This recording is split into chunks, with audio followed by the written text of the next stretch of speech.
What's up fam, it's Leah here and today we are doing my top 10 favorite albums of 2016, so let's get excited.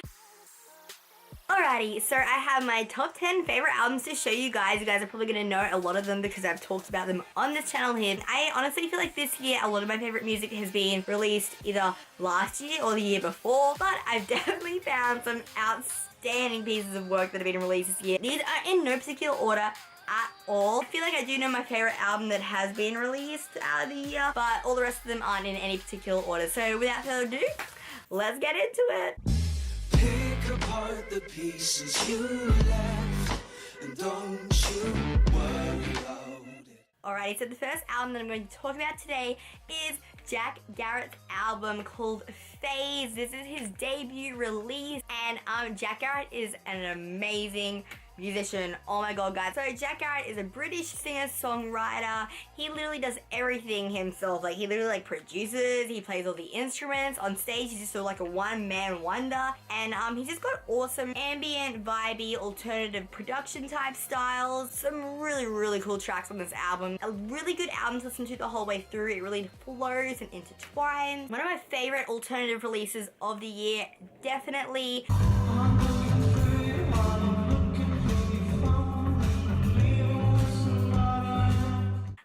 That came out around January or February this year was the 1975's second release called I Like When You Sleep, For You're So Beautiful, Yet So Unaware of It. I absolutely died with this album. I killed it. I absolutely killed it. I used to play it so much, and it's still one of my favorite ones to listen to. Obviously, it's my favorite 10 albums of the year. Obviously, a lot of controversy around this album because it was a lot different to their first album, but honestly, if you listen to them separately and separate them completely as two different types of work, you should appreciate the first album and it's the second album. Really, really love the direction that they've taken in this album. Heavy, heavy 80s inspired, like funk almost. I love everything about Matty Healy in the 1975. I love the way that he writes. I love the way that they are on stage. I love their performance. And I just think that they're really good musicians and they don't get enough credit. I feel like with the first album, a lot of people were into them because it was cool to be into them. I didn't realize that they were actually an outstanding band. And I feel like this album, a lot of people have probably realized that this album was really a killer for me.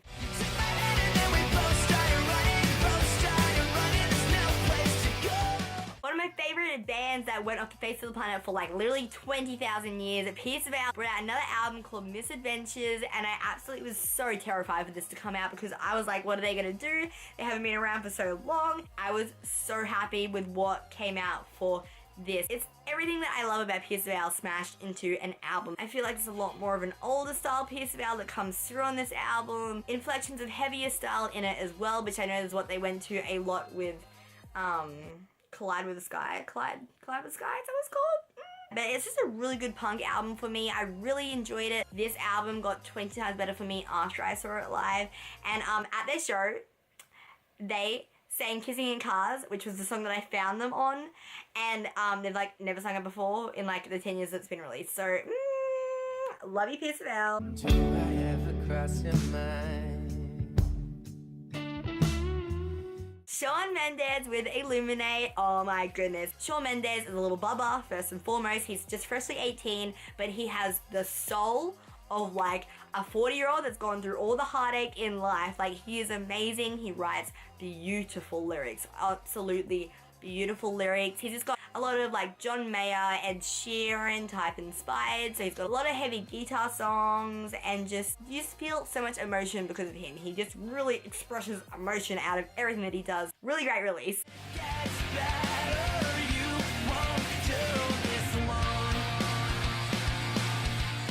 With Confidence, with Better Weather. I love these dudes. I love everything about the sound of this album. This was their debut release, finally. As I always say, I'm not biased about anything that I'm saying about these guys. They're a Western Sydney band, and I think they're fabulous. They got signed to Hopeless this year. They've done really well with everything that they've done this year. It's a really good pop-punk album. It's not as heavy as some of the other punk stuff that I suggest, so if you guys are always like, Leah, that's too heavy for me. With Con are the guys that you need to listen to for that. I really, really dig the album cover work. As you guys know, I love my punk album covers, but the lyrics on this album are actually really, really fabulous. They wrote some really good songs, and some of the lyrics, like Dinner Bell, please Dinner Bell, the bridge of Dinner Bell.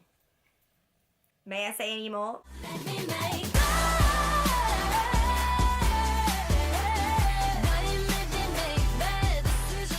Ariana Grande, Dangerous Woman.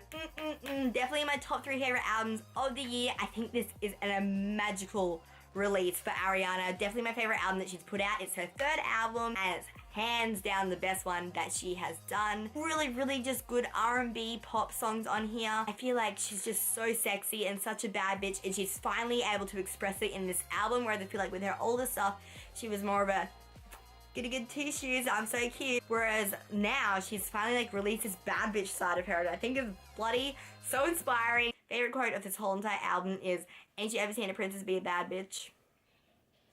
Yes. As I said, just a really sexy, sensual, makes you feel a certain type of way with her soulful voice. Like, God, she has some pipes in her. Like, she's amazing. Like, you got your pop songs, you got your bangers, you got your, like, heavy beat songs, then you got your R&B songs. What more could you want from an album? It is such a good release. But let me call you when I'm sober.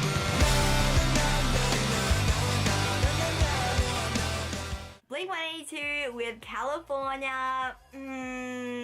Definitely my top 3 once again. I absolutely adored this album and I smashed it out in my CD player, I swear to God. And so did my store. We used to play it all the time at work, and we still play it actually like all the time. Once again, a really good punk album. I think it was such a good comeback album for them. I love every single song, and it's one of those albums that I can listen to back to front and I'm not gonna get upset about it. Everything flows into one, just banger after banger after banger of pop, punk.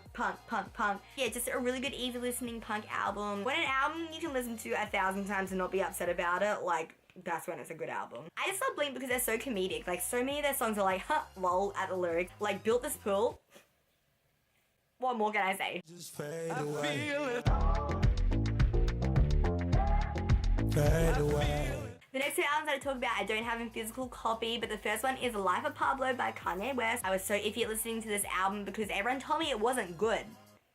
Now it's in my top 10 favorite albums of the year, guys. Why did you tell me it's not good? I love Kanye, and ever since Yeezus, I have gotten so much more into him because Yeezus was my album of my grade 12. Like, it was the soundtrack to my grade 12. And Life of Pablo was outstanding to me. So many bangers. And I just like Kanye because he just always steps on like the thin like line of life and just tries out weird things with his music, I feel, but somehow it works in his favor. But I really love the direction that he took with Life of Pablo. So he's got his rap, and then he's got his like his weird tracks, and then he's got some heavier beat track. Famous isn't even that good of a song off the album. When you listen to the whole entire album in its entirety, like, it's a really good piece of work.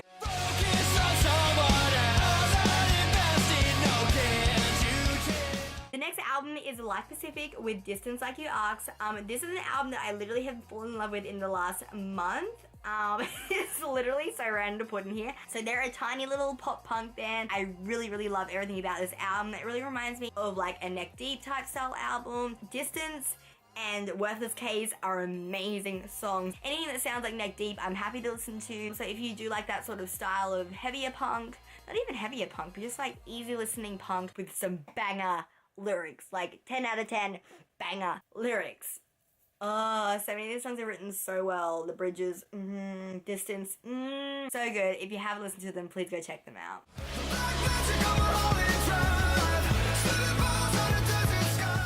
Alright, and my final album for my whole entire top 10 favorite albums of 2016, and my favorite one that has been released in the whole entire year, is Death of a Bachelor by Panic at the Disco. This album has changed my bloody life. Before this album was released, I liked Panic but didn't really care that much. This album has changed everything for me. This came out literally January. It started at the start of the year. It's still my favorite album that has been done this year. So many good songs on this. They're like a theatrical punk band, I would say. Like really theatrical. Everything about this album is fun and dramatic. I feel like it could be created into a stage production because that's how theatrical the whole entire thing is. That's what Brendan Urie is. He's a theatrical guy, and he really sees that on stage as well. Everything about Panic I enjoy, and this album has brought me back to the older Panic as well, and I really love everything about them now. I think that Brendan Urie is a mastermind in everything. The way that he writes his songs, the way that he writes his lyrics, the way that he puts everything together. He just creates a weird world where I don't feel like any other band has like crossed into in a sense. Like, you know Panic, when you hear Panic, everything about this album is weird and quirky, which is what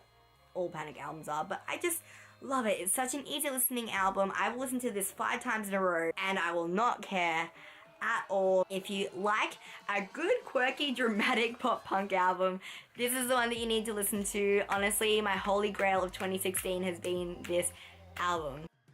Alrighty guys, that was my top 10 favorite albums of 2016. I hope you liked it. If you did, please give it a big old thumbs up and please tell me what your favorites are in the comments down below. I need to know what yours were, because maybe I missed an album that was exceptional that you love and I haven't even heard it yet. And I'm so excited for 2017. It's gonna be so much coming out of the world. If you guys have anything that you want me to do in 2017 in terms of like a video series, please let me know. So thank you so much for making 2016 such an amazing year for this channel. We have grown so much. And I will see you all next year with another video.